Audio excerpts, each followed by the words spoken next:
Mubwira ngo cyaba telefone ngaha amafaranga guse ejo noneho kuva Shere twavuye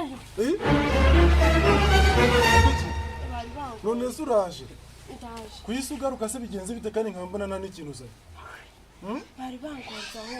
wowe koko ndibe bari bakugonze basi torishira kaga telefone kanje kari none se nya telefone yanjye oya reka mukurira ivumbi mu magare mu rugo ari kumba reba nta mu mugongo mereza telefone do n'amaguru wise n'uhetse gukaraba telefone mu magare mu rugo mba inyi telefone telefone sako numva utangiye kudidimanga wadidimanga ryari telefone nari irihe ubundi ndaje nsangura muri ngo amafaranga ngo nga telefone nganyereka ya mafaranga ha telefone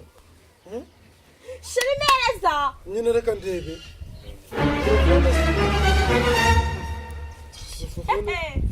ariko urimo kuyambura rihe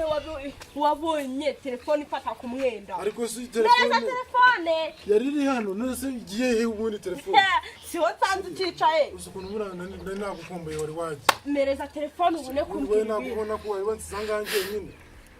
telefone yanjye igiye he inyi none se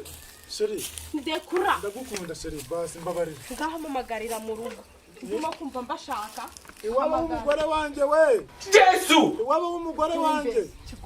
nose umbemba ngo mbahamagare ngabazana nabwiye ngo mbahamagare iwabo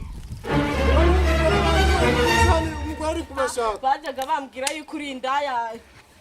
nakose sheri nkabihakana none ngaho nyereka telefone unyereke nayo amafaranga amafaranga se nari nyafite urazi n'ikindi ubu ngiye kuzinga ibyanjye n'inkweto zanjye ndazitwara nta kintu nsiga urumva reka nyizane basi ngende njye kuyizana ujye gushaka bushaka nutanyinginga ubu ndagiye Yesu nakira telefone yawe mereza nayo mfite ntabwo ushobora kunyinginga se basi ngaho reka mwinginga mereza telefone uranyinginga mbabarira kajya gushaka za nkweto zanjye nzitwara